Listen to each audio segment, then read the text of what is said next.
Good morning. Welcome to Books at the Bottom of the Stairs. My name is Lorene. Today I'm a bit disorganized. We lost our beautiful little cat Cleo Bell on Monday, and we've been kind of just, sort of rolling from pillar to post, unfocused, and it's a big hole. She was a very chatty cat, so that's also part of it. It's just very quiet in the house now. So I'm just a little combobulated. So I have a couple of things I'll just bring forward. I finished reading Frankly in Love by David Yoon. This is for my Woozles book club that we'll be talking about on Wednesday. So I should be back with some comments. It was interesting. Better not go there. All right, the other one that I read for my other book club, which caused no end of strife, I can't believe it, was Rabbit Foot Bill by Helen Humphreys. Helen Humphreys is one of my all-time favorite authors. And, I loved this book. But then I wonder, because I've read a lot of her other books, was I more predisposed to really enjoy it? But so far, I'm in the minority, not only because everybody else didn't like it, it was like, hated it. So I think before I review this, I am going to go and see if I can get some author interviews, maybe see what she was thinking. Although, I'm still, in the end, it's still what I think compared to what other people think. But I'm just curious why people are really not liking this book. The other book that I'm reading and I'm sort of in the process of is Passing by Nell Larson. Isn't that a beautiful little book? It's from that McMahon's Collectors Press, where they've just got these gorgeous little reproductions. It's got the little ribbony thing and the beautiful book cover thing. The inside is really pretty, and it's got the gold deckled edges to it. So this book was really popular last year, and I'm buddy reading it with Shannon from That's So Post. So when she and I are finished buddy reading it, I will bring that to you and tell you what our thoughts were. So 3 things I'm not talking about.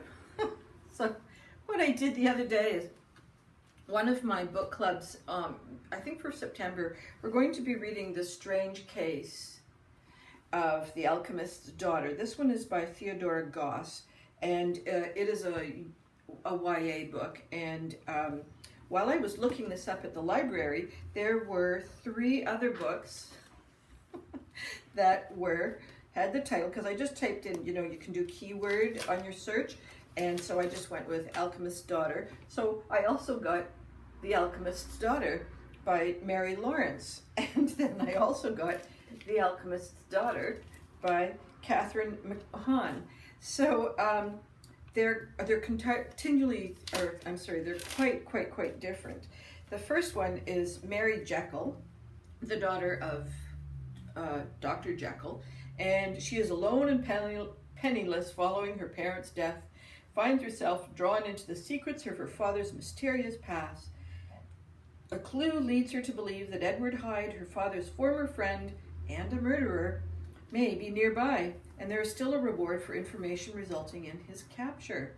So her hunt brings her not to Edward Hyde, but to Diana, his daughter, a near feral child left to be raised by nuns. I don't know how you're going to get a feral child with nuns, but anyhow. So that's for the YA group. We'll see what that's like. This one by Katherine McMahon.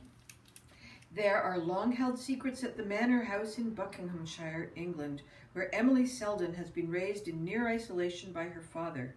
A student of Isaac Newton, John Selden believes he can turn his daughter into a brilliant natural philosopher and alchemist.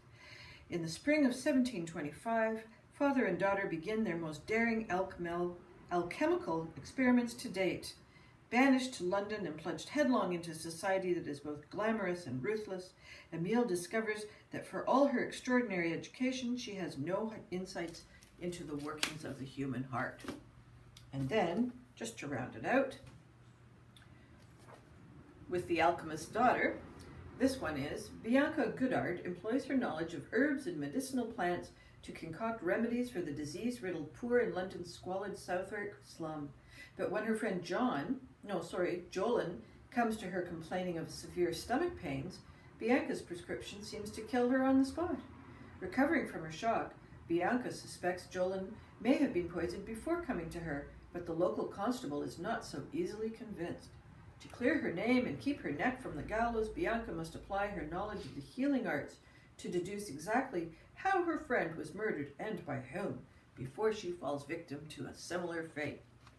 So, like, this one also just based on the cover, I don't know if you can see her dress. Looks like it's sort of old-timey, doesn't say a year on it. So I'm going to read, compare and contrast 3 Alchemist's Daughters. And I know you're just dying to find out. But anyway, I thought that was kind of fun, just looking up a title in the library and seeing how many people had the same title. And so that's my adventures for the next couple of weeks, and I will talk to you soon. I hope all your reading dreams and adventures continue to come true. Bye-bye for now.